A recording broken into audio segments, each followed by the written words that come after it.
A gente já... Vou começar com a Isadora, depois você, Fábio. Ok. Tá.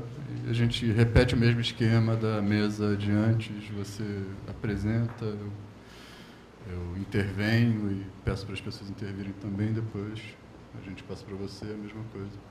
Tá bom?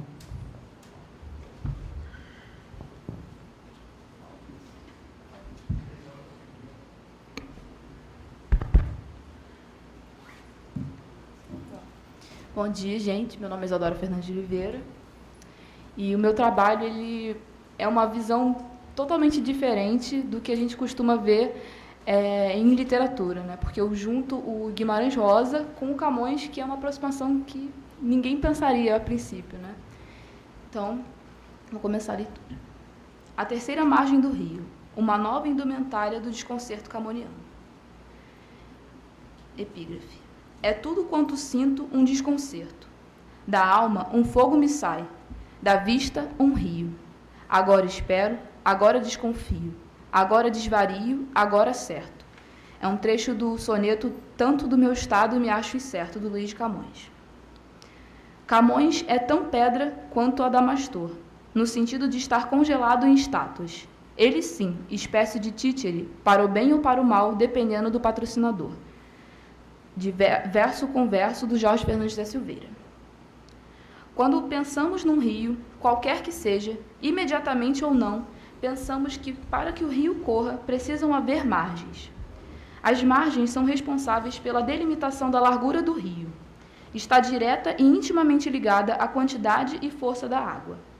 São, fisicamente falando, duas e apenas duas margens do rio, não podendo haver mais nenhuma.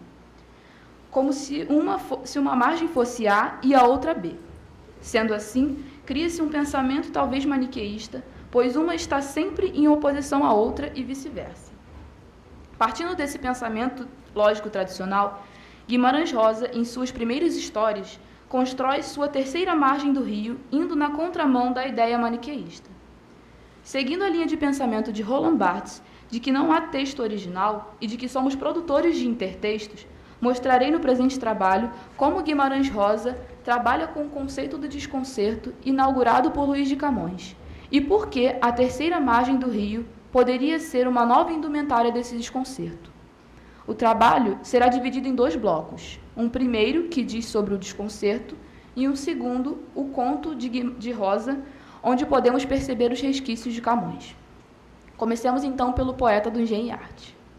Para Luís de Camões, poeta que só por si vale uma literatura inteira, de acordo com Schlegel, o homem renascentista encontrava-se num impasse, pois ao mesmo tempo que tinha uma tradição literária trovadoresca rica, tinha também toda uma gama de revoluções no próprio olhar para o mundo que o impedia de continuar cantando o amor como coita.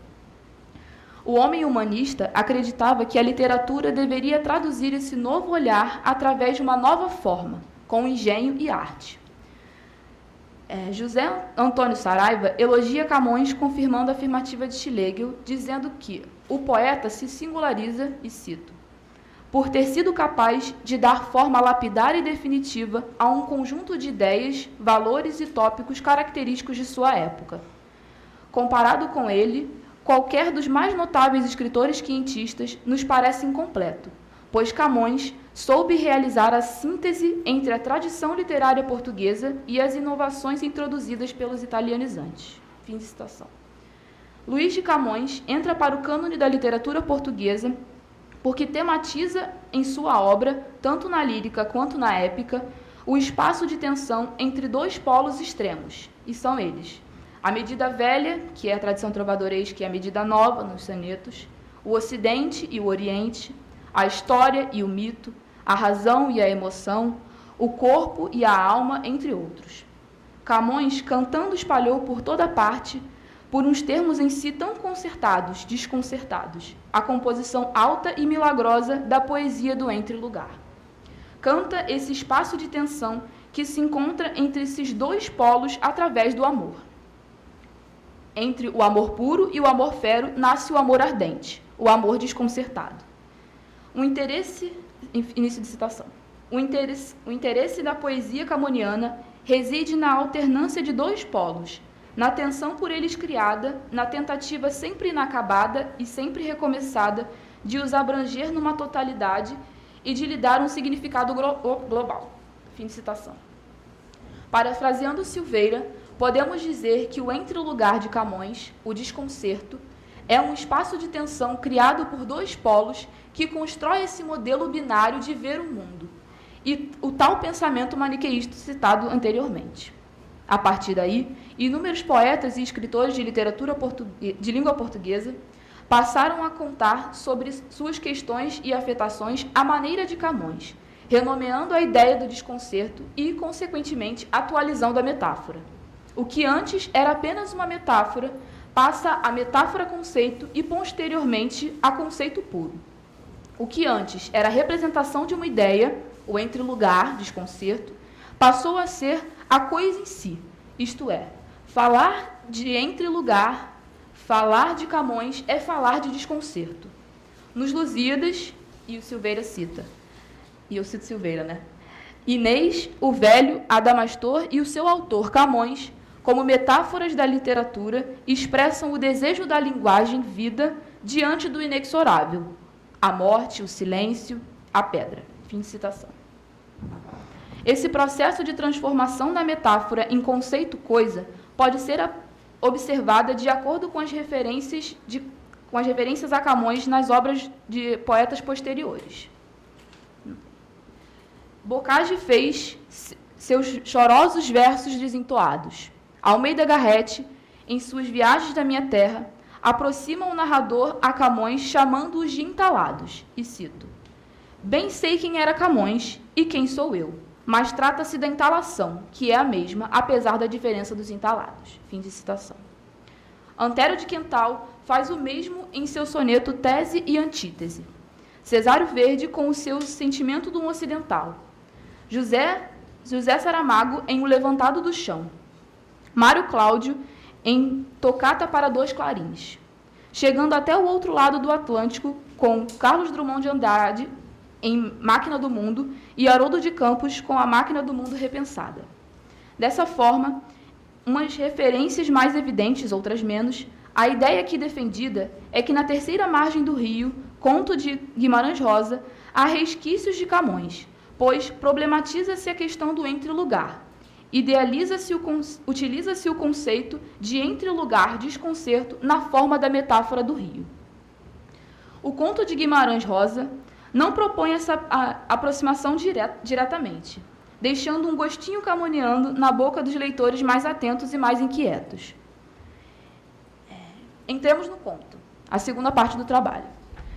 O texto se inicia de forma bastante descritiva, no qual o narrador de primeira pessoa começa a caracterizar o personagem que posteriormente irá ao encontro da terceira margem do rio, seu próprio pai. Ainda no primeiro parágrafo, o narrador se utiliza de adjetivos estranhos para caracterizar o pai, instaurando o primeiro traço em comum que pode justificar a escolha daquele. Início de citação. Nosso pai era homem cumpridor, ordeiro, positivo, e sido assim desde mocinho e menino, pelo que testemunharam as diversas pessoas sensatas, ele não figurava mais estúrdio nem mais triste do que os outros conhecidos nossos, só quieto. O pai, nosso pai, como assim se refere o narrador, mesmo sendo um homem aparentemente normal, como todos os outros, de repente resolveu mandar fazer para si uma canoa bem forte, própria para durar na água por uns 20 ou 30 anos. Quando a canoa fica pronta, sem dizer nada à família, sem alegria nem cuidado, nosso pai encalcou o chapéu e decidiu um adeus para a gente. A atitude foi imediatamente reprovada pela mãe, a nossa mãe, que diz ao homem: "Você vai ou você fica, você nunca volte." E sem responder porque ele era o que ficava só quieto, subiu na canoa e não voltou. Início de citação. Ele não tinha ido a nenhuma parte, só executava a invenção de se permanecer naqueles espaços do rio, de meio a meio, sempre dentro da canoa, para dela não saltar nunca mais. Fim de citação. Antes, pensaram todos que que o nosso pai endoidecera. Depois pensaram que a causa de tal atitude fosse o pagamento de uma promessa. Posteriormente, cogitaram a hipótese de que ele estivera com uma feia doença, lepra talvez. Mas nenhuma das hipóteses podia ser confirmada ou desmentida, pois o nosso pai continuava naquela canoa, no meio dela, sem nunca aportar. O narrador começa a separar alimentos todos os dias para que o pai sobrevivesse, com aquela tristonha teima. Início de citação. Os tempos mudavam no devagar depressa dos tempos, que a gente poderia ler como mudam-se os tempos, mudam-se as vontades, mudam-se o ser, muda-se a confiança, de Camões. E o filho narrador continuava sempre com aquele mesmo zelo pelo pai. Continuava separando a comida para o nosso pai, mesmo depois de a família inteira ter ido morar em outro lugar. O narrador começa a viver em função do pai, que está sempre tão distante, mas que representa um modelo de homem, um ideal a ser seguido e substituído a posteriori depois da morte. Em citação. Eu nunca podia querer me casar. Eu permaneci com as bagagens da vida. O nosso pai carecia de mim. Eu sei, navagação no rio, no ermo, sem dar razão a seu feito. Fim de citação. O nosso pai representava para o filho um ideal de homem um tanto quanto borrado, uma idealização, pois este não era mais reconhecido como indivíduo pelo próprio filho. Abdicando da faculdade da linguagem, o pai perde, desde o início, um dos elementos que o caracteriza como ser humano. Perde também o privilégio de uma lembrança marcada quando a família deixa de falar dele. E, como num ciclo vicioso de perdas, nesse caminho pela desumanização, perde também a condição de homem, propriamente dito, quando ganha um aspecto de bicho. Aí eu cito. E nunca falou mais palavra com pessoa alguma. Nós também não falávamos mais dele. Só se pensava. Às vezes, algum conhecido algum conhecido nosso achava que eu ia ficando mais parecido com nosso pai. Mas eu sabia que ele agora virara cabeludo, barbudo, de unhas grandes, mau e magro, ficado preto de sol e dos pelos, com um aspecto de bicho. Fim de citação. E prosseguindo com esse ciclo de perdas, perde-se de vez os conceitos das coisas, os conceitos cristalizados da moral. Aí eu cito. Sou doido? Não. Na nossa casa, a palavra doido não se falava. Nunca mais se falou. Os anos todos, não se condenava ninguém de doido. Ninguém é doido. Ou então, todos. A mudança do pensamento de uma pessoa numa família faz com que todo um ambiente se transforme, fugindo ele também dos conceitos cristalizados que a sociedade moralmente constrói. Resumido o enredo do conto, passemos para a questão que iniciamos, a questão da terceira margem, ser o entre-lugar. Lélia Parreira Duarte vai chamar de o não já e ainda não. Emanuel Carneiro Leão fala sobre a terceira margem, e eu cito. A terceira margem não só remete para a primeira e a segunda margem. Não diz apenas dualidade e separação. Terceira margem diz também e, sobretudo, o mistério de uma reunião. 3 não é a soma ou adição de 2 mais 1. 3 é a integração viva e reciprocamente circular da reunião, que sempre inclui diferença e igualdade de unidades. A terceira margem garante na circulação de identidade e diferença sempre novas gerações de ser e pensar. Fim de citação. Quando a personagem do pai vai ao encontro dessa terceira margem e permanece naquele rio, no meio dele, nunca aportando, podemos dizer que essa personagem, o nosso pai, desvendou o grande mistério que paira entre as duas margens do rio. E, apreendendo o significado dessa fricção, tensão de 2 polos aparentemente opostos que se complementam, entende que o homem, para cumprir o seu ideal como ser humano, de sujeito, precisaria inquietar-se, desconcertar-se, entalar-se, para, a partir dessa inquietação, materializar seu ideal metafísico. Por esse motivo, o nosso pai materializa esse desconcerto, indo e permanecendo no entre-lugar, o lugar do não já e ainda não. Ele, e somente ele, seria o único a entender toda essa complexidade da vida, pois só ele era o ser inquieto, no meio das pessoas comuns. A terceira margem do rio é, então, o entrelugar, a caixinha de Pandora. Ela está exatamente no meio das duas margens primeiras que delimitam o tamanho do rio. Pensar na terceira margem do rio é como o delírio de Brás Cubas em Memórias Póstumas.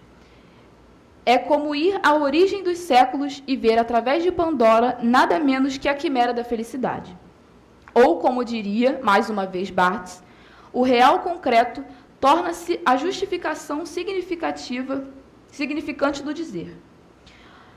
O pensamento que Camões inaugura é revisitado e tem seu significado ampliado por Guimarães Rosa. Em outras palavras, é como se Guimarães Rosa se apropriasse antropofagicamente do desconcerto camoniano. E o resultado dessa apropriação é a carne própria, terceira margem do rio. Uma nova roupagem, uma indumentária nova do entrelugar.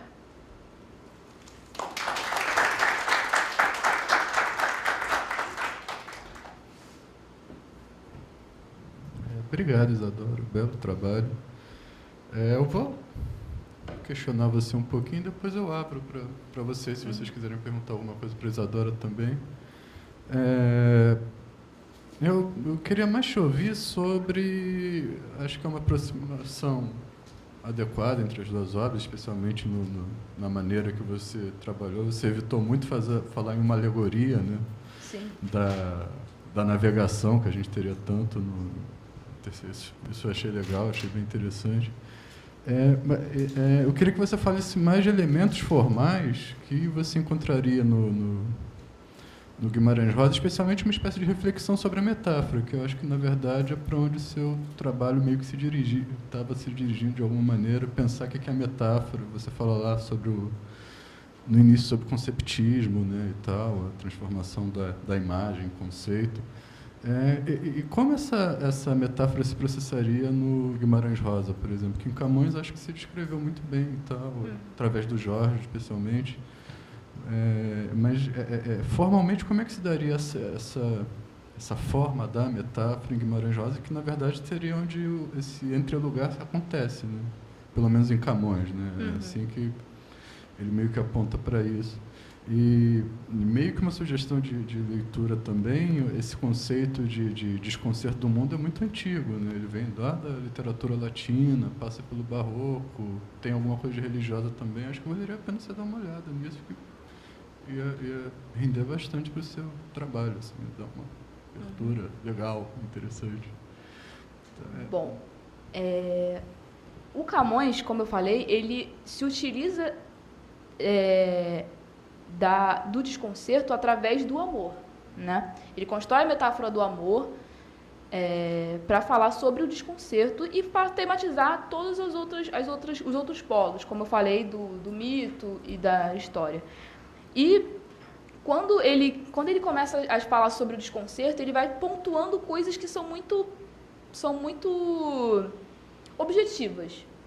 No Camões ele era assim, só que quando ele vai sendo passado, né, quando os outros poetas eles vão começando a falar sobre o Camões, a ideia do Camões ela vai perdendo o significado do amor. Quando a gente lê o Camões no curso de literatura portuguesa, a gente vê mais a questão do amor e fica só nessa superfície. E quando a gente vê que outros poetas falam sobre o Camões de maneiras diferentes, a gente vê como se fosse uma degradação, mas não no sentido pejorativo da degradação.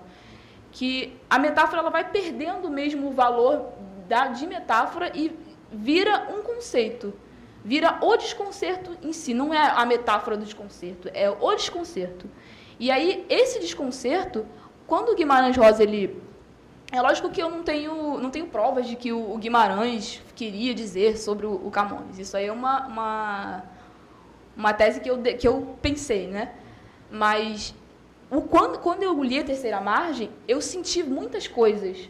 Quando, no próprio primeiro parágrafo, quando ele caracteriza o personagem do pai, você vê que ele não é uma pessoa que está normal, entendeu? Ele tá à maneira de Camões, ele está desconcertado, ele está inquieto com aquilo tudo, com o seu ambiente.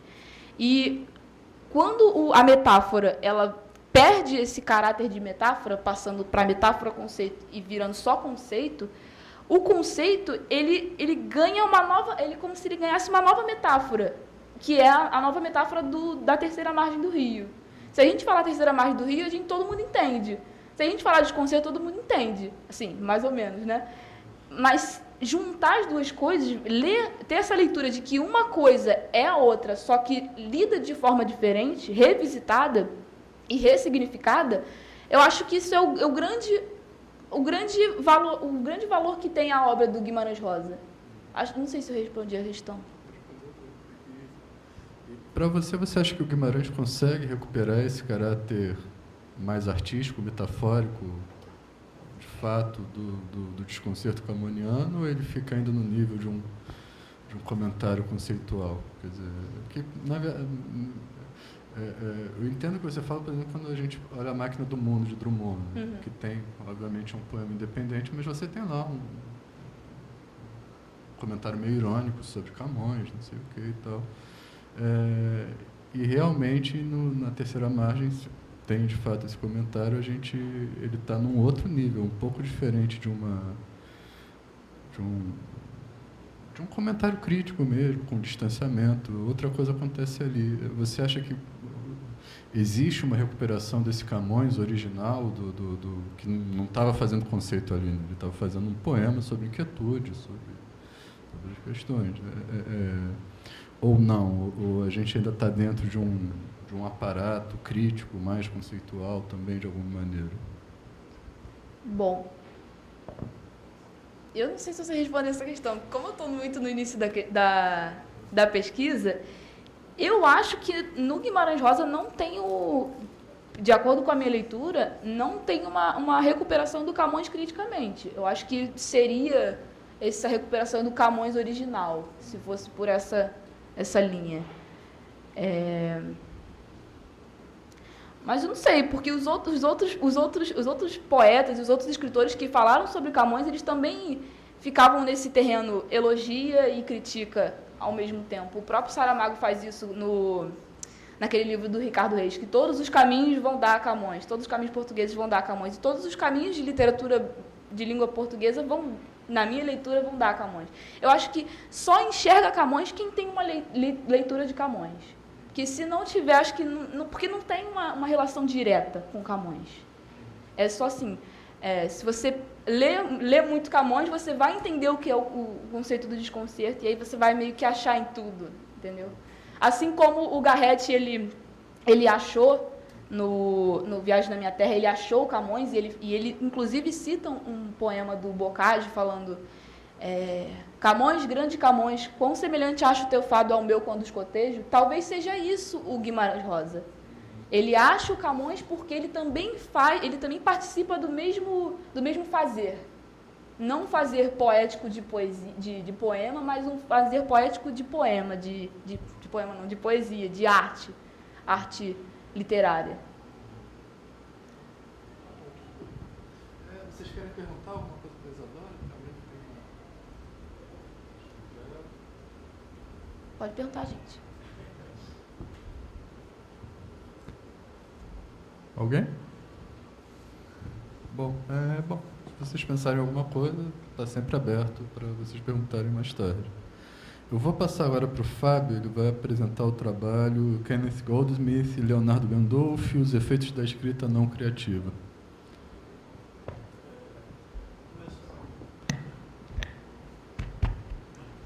Vou começar a ler o texto. Bom dia, primeiramente. Uma leitura, quando feita com afinco, sempre gerará um novo texto, como também um novo leitor. O que é demarcado no texto pelo leitor, seja através do sublinhado das frases no próprio livro ou compartilhamento de trechos literários pelas redes sociais, não chega à leitura do próximo sem a intromissão da subjetividade de quem leu anteriormente e fez essas demarcações. As marcas que fazemos no texto inferem um novo significado a ele, pois a leitura é, quase sempre, uma ferramenta de buscas emocionais existenciais ou acadêmicas, por verdades ou mentiras contadas melhor por um escritor do que por nós. E por isso, o que nos cativa é marcado, e a partir da força de nossa busca, o nosso grifo gera um novo significado ao texto. Às vezes pequeno, envolto em nossas particularidades, outras vezes se cria um significado de maior envergadura, alimentado por toda a tradição de leituras críticas que estão por trás desse grifo.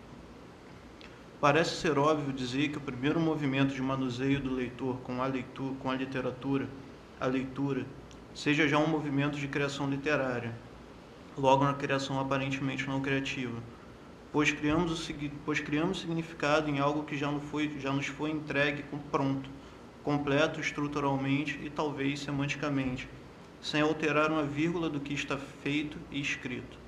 Os novos significados são veiculados através da nossa subjetividade, que mesmo sem alterar nada, se infiltra no texto por meio de uma leitura que, quando engajada, será sempre criadora.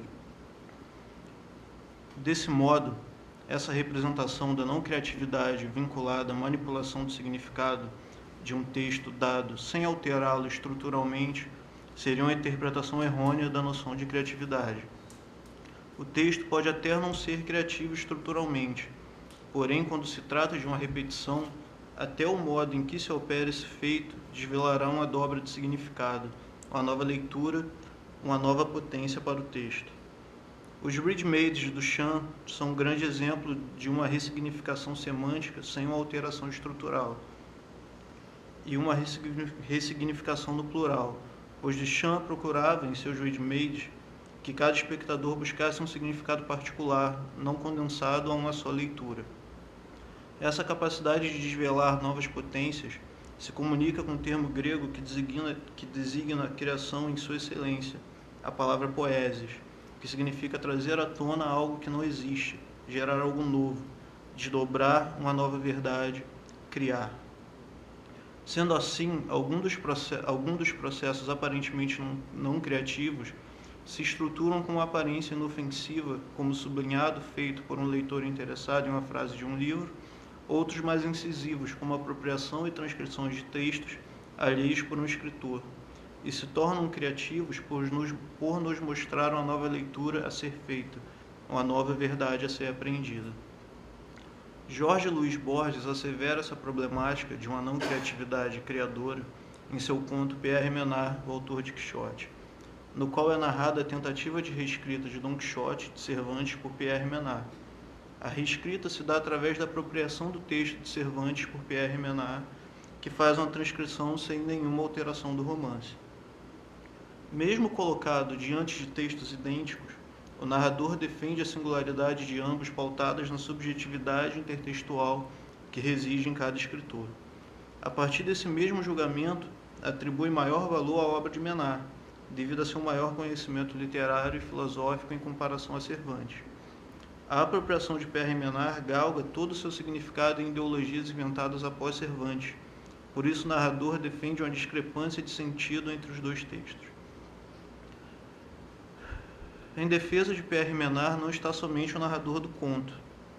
É comum encontrarmos também um artifício literário muito utilizado pelos autores, a epígrafe. O movimento semântico que a epígrafe gera no texto original é semelhante ao que acontece com o trecho do livro de Cervantes apropriado por Menard. Com o deslocamento sofrido pelo texto original, o seu significado também se desloca e se atrela a algo no presente, o pensamento do tempo presente, no caso do conto de Borges, ou ao texto em que ele está presente, no caso da epígrafe. A desconjuntura do significado original na epígrafe se dá através do momento em que a mesma é utilizada como meio de entrada ao texto. Ao nos introduzir ao texto, a epígrafe se torna parte da interpretação do mesmo, e com essa integração o sentido original do trecho, que agora é a epígrafe, se torna condizente com algo que lhe é estrangeiro, certamente na subjetividade e quase sempre na temporalidade de sua concepção, o texto de outro autor. Podemos analisar esse ciclo semântico da epígrafe com a utilizada por Leonardo Gandolfo em seu livro A Morte de Tony Bennett. A epígrafe, Diga 33, um verso do poema Pneumotorax de Manuel Bandeira. O poema de Bandeira retrata a consulta de um tubérculo em fase avançada. Nesse contexto, o verso Diga 33 pode possuir certa falta de importância por não pertencer aos sintomas ou diagnóstico da doença, principalmente devido à importância do diagnóstico no poema. Não, a única coisa a fazer é tocar um tango argentino, e sua acidez irônica marca recorrente na obra do poeta. O verso que se torna a epígrafe de A Morte de Tony Bennett, em seu próprio habitat, se tratando apenas de significado, é somente uma recomendação de um médico para que seu paciente diga uma frase que ajudará a fazer o exame. Já no livro de Leonardo Gandolfo, livro este que possui várias estratégias e armadilhas como notas que desviam a atenção e dão pistas falsas para enganar e levar o leitor a não perceber as apropriações feitas durante o livro, o Diga 33 recebe áreas de palavras ditas por um mágico, como que aparece no poema Multicrimina, antes de produzir o seu truque que vai maravilhar o espectador, mesmo o espectador sabendo que está sendo enganado. A partir dos exemplos expostos, o conto de Jorge Luiz Borges e pelo uso da epígrafe, é perceptível a possibilidade de gerar novos significados a partir de uma apropriação textual, com um método de escrita dito não criativo, apesar de criador. Mas cria algo, mesmo que só visível na parte sensível do texto, por que acarretar esse estigma de artista e arte sem criatividade?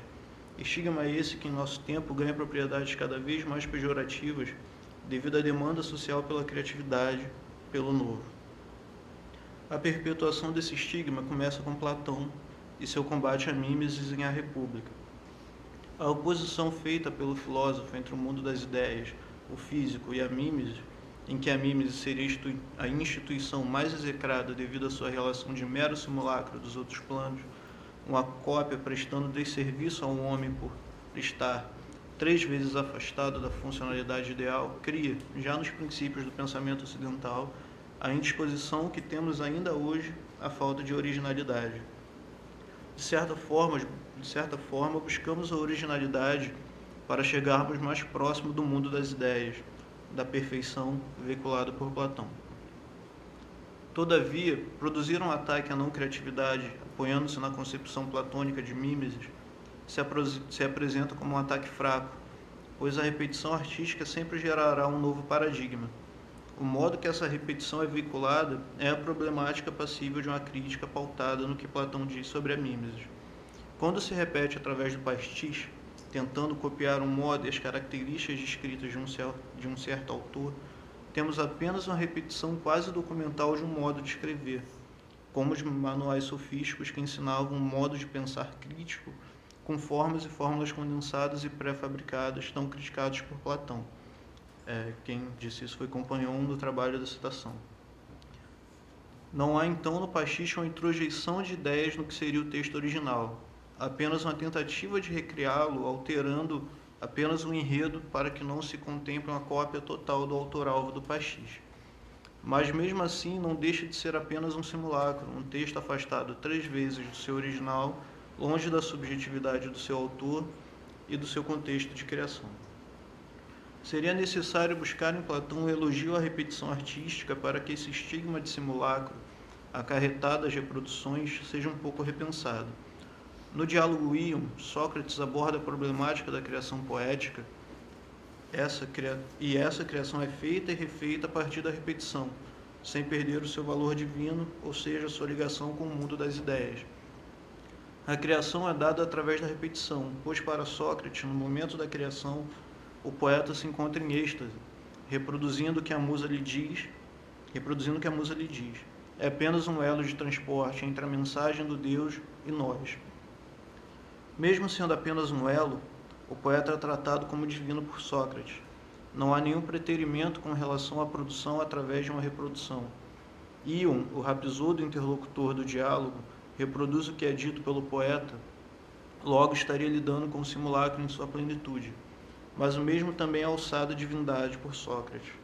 O que Ion faz com os versos de Homero não se trata nem de uma interpretação, no máximo uma paráfrase, pois para o filósofo grego, o rapsodo não é o portador de uma técnica, o que ajudaria a falar criticamente de Homero, e por ser uma técnica, ao aplicá-la, conseguiria falar também de outros poetas, coisa que o Ion não faz.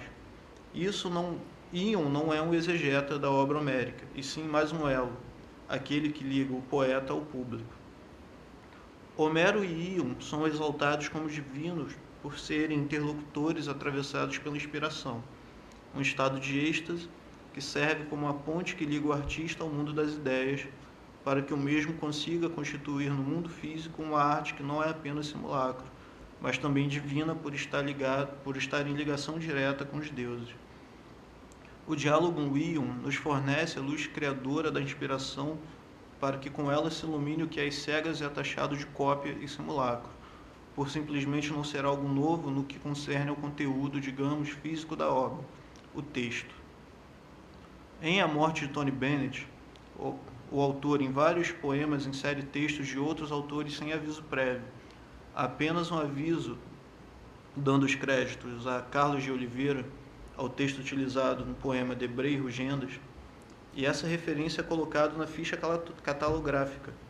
Ao inserir a nota na ficha catalográfica, tal fato passará despercebido para grande parte dos leitores, ou chamará a atenção para a responsabilidade do autor em expor toda a criação intelectual que não for sua durante o livro, o que de fato não acontece, sendo essa nota um chamariz que desvia a atenção das outras apropriações não explicitadas no texto.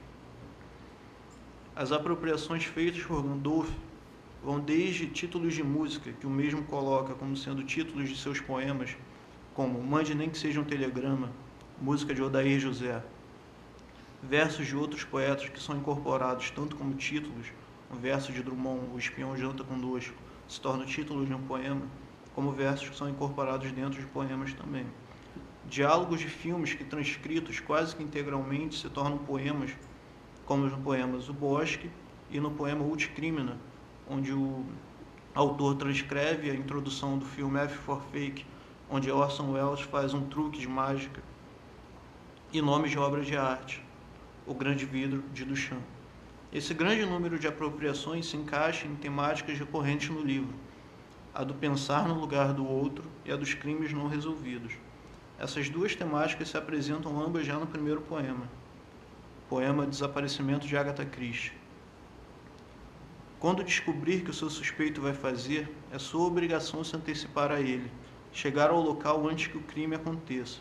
Se quiser descobrir o que ele está tramando ou pensando, será melhor persegui-lo, se possível, entre o repetido e o simultâneo, por terraços, esquinas, destroços, seguir até que não exista diferença entre vocês, dizia meu avô, inspetor de polícia.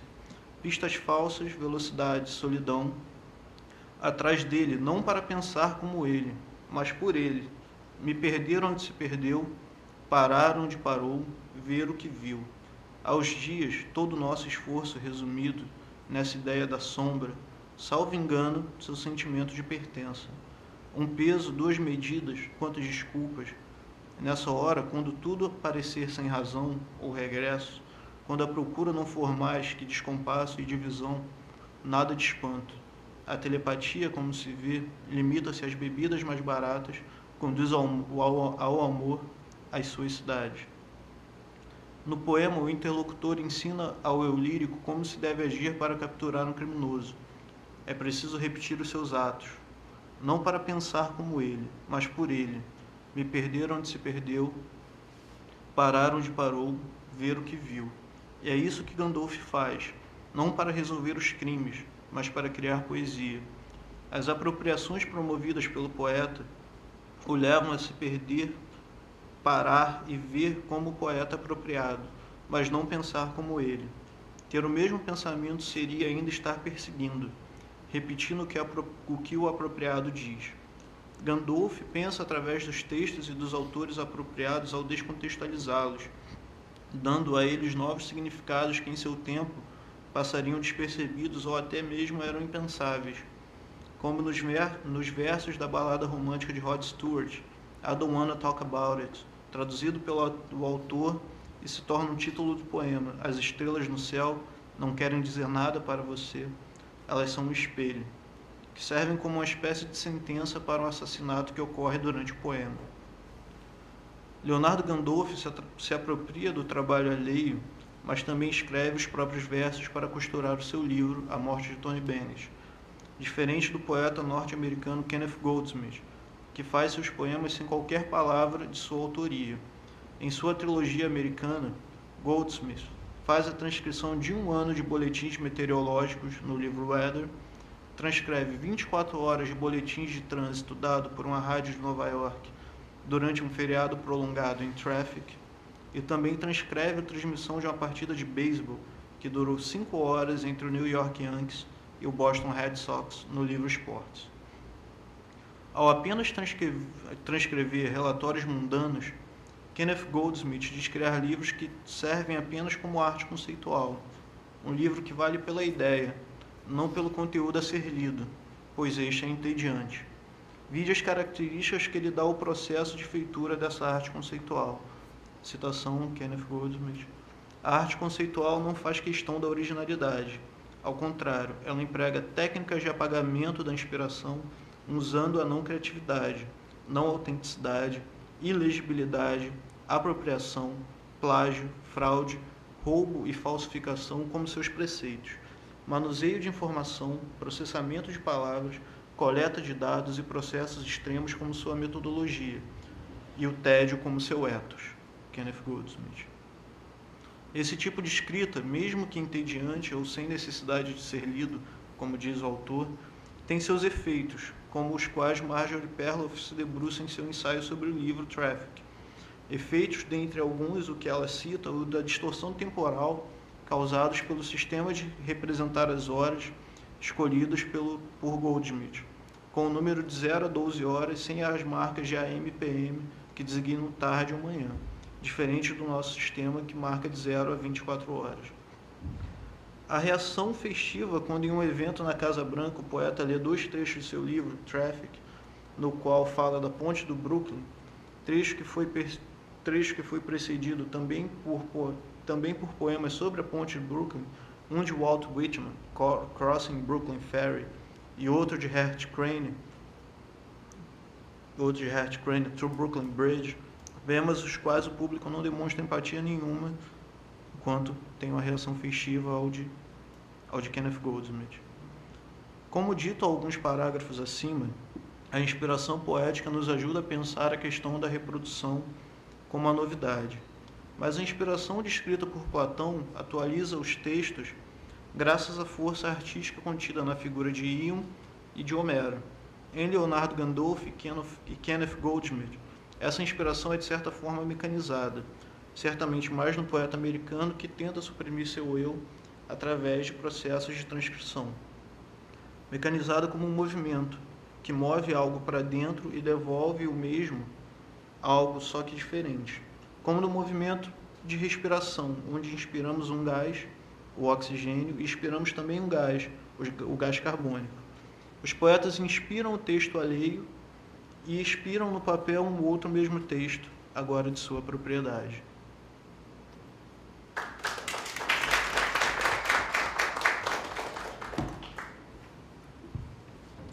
Obrigado, Fábio. Um bom texto, interessante. Acho que teria muita coisa para discutir aí, mas só meio que pedir para você falar um pouco mais sobre essa questão do Íon. E aí deixa eu te colocar aí uma questão.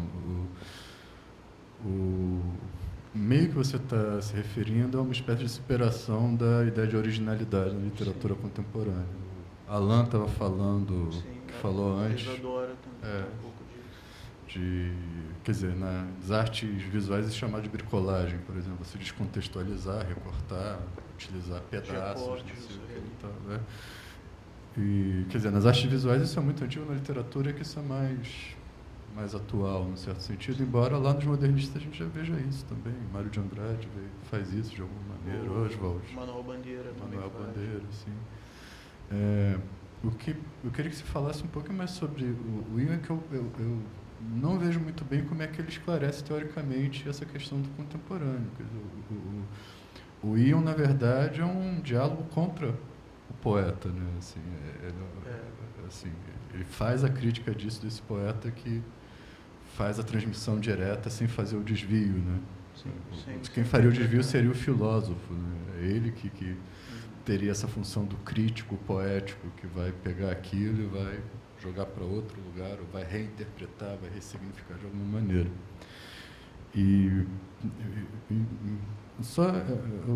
Só para pedir para você esclarecer um pouquinho como é que entra esse diálogo no seu trabalho, é isso, quer dizer, na verdade, tanto a arte do Gandolf quanto do Goldsmith seria anti-iônica, né? Assim, no sentido que eles não estão fazendo transmissão direta para nenhum ponto original, que é o que o Ion faz, né? Ele se conecta a Homero e reproduz Homero, ipsis literis, e o espírito de Homero se refaz ali no Ion. Enfim, como é que essa arte do Ion, que é a arte que está sendo criticada por Sócrates lá no diálogo, vai entrar agora nesse... Como é que o Ion entra aí, por exemplo? A questão do Sócrates criticando o Ion, eu não vejo ele como criticando o Ion. Eu acho que ele critica, é algo até que o meu orientador diz, o Sócrates ele critica o crítico literário, aquele que tenta reescrever, tenta falar o que o poeta diz, só que de outra coisa, quer interpretar, só que ele não tem o dom da arte. O crítico é, por exemplo, aquele que não consegue escreve alguma coisa por não ser artista. É mais ou menos essa a minha interpretação do Ion. O Ion teria a veia artística nele, que seria a interpretação, que falaria, que legitimaria essa questão da reprodução ser algo efetivo. Como o Homero, que reproduz as musas, ele tem o dom de escrever para efetivar algo que está no mundo das ideias, algo que seria para nós simulacro. Como Homero diz, Homero está dizendo sobre a Ilíada, ele não viu a Ilíada, está fazendo um simulacro. Mas graças a, digamos, o engenho dele, ele faz aquilo se atualizar como uma obra de arte ali, no nosso tempo, e ser algo bom, digamos assim. E é o elo que o Ion também faz com o Homero. Ele, ao copiar a obra de Homero, ele está legitimando essa cópia através da potência do espetáculo dele. Por ser um espetáculo, por ele ter esse engenho de conseguir reproduzir trechos da Ilíada para multidões, como o imã que o Homero diz, ser cada um passando uma coisa, e não perdesse nada do Homero, ou até criar-se mais, porque ele está cativando mais pessoas, ele legitima aquilo como arte.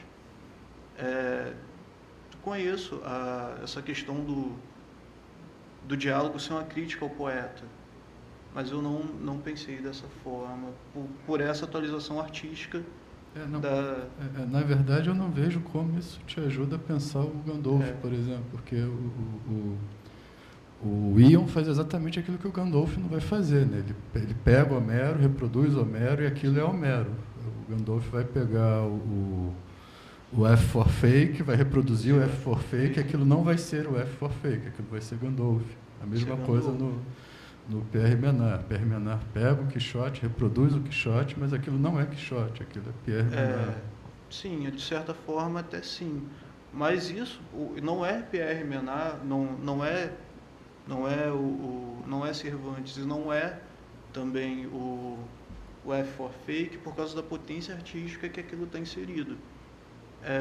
Por exemplo, o livro do Kenneth Goldsmith, ele trata como arte conceitual, porque aquilo não tem uma certa potência artística dele, ele não deixa criar nada. É claro que ele cria, ele sempre vai criar algo, mas ele tenta se tolir ao máximo para não criar nada ali. É uma pura repetição. Por ele não ter um processo artístico, digamos, de inspiração, a inspiração está nele ter a ideia. Ele teve a ideia, ele tem uma série de livros que são transcrições, que são a partir de ideias. Ele transcreve um livro com todos os movimentos dele durante um dia. Ele vai gravando tudo que ele faz. Por exemplo, andei do quarto até a sala. Ele fala isso num gravador, deu quanto espaço e transcreve num livro. A importância do escrito do livro, digamos, não é tão artística. Mas a ideia pelo Gandolf transcrever o F for Fake, ele, por mais que seja a ideia ali também, tem uma questão artística de inserir num livro que é meio o F for Fake. É um livro que fala, que quer pensar, digamos, a apropriação, que quer enganar as pessoas. É um livro que te engana o tempo todo. Há poemas que ele diz que ele traduziu acho que do Burt Bacharach, e ele não traduziu, é um poema que ele cria. E são várias e várias referências que ele vai te enganando. Existe uma potência ali que essa cópia atualiza o texto através da arte, que eu acho que é isso que o Ion faz. Por mais que ainda seja Homero, mas é Homero com a interpretação, digamos, dramática, não sei, do Ion. Então não é apenas Homero. Ele não está só reproduzindo. Cuidado com isso, que não, para os gregos é Homero, sim. Sim, é Homero. Homero. É até isso que o Sócrates está falando lá. Sim. A grande acusação de Aion, né? Você não tem nada de seu aí. Você é Homero. Você então, não é responsável o hermeneuta por nada. da obra. Não, você não é o exegeta da obra de Homero. Tanto que você não fala de outras obras. Só um pouco que para os gregos a originalidade não é uma questão também, né? Como é para a gente. Não é importante ser Homero e não ser outra coisa, por exemplo. Alguém quer perguntar alguma coisa para o Fábio? Não, gente? Para Isadora? Esse silêncio de vocês é terrível. Tá bom, gente. Muito obrigado pela presença de todos. Obrigado ao Fábio, à Isadora. Ótimos trabalhos, muito interessantes. A gente vai ter um intervalo agora. Às 2h a gente retorna. Vai ser a palestra do professor André Bueno, da professora Bettina Bischoff, do professor Eduardo Coelho, sobre Drummond, que é meio que o tema do nosso encontro aqui, é o padroeiro do nosso encontro de alguma maneira. Né? 2h aqui também, né, no G2. Obrigado a todos.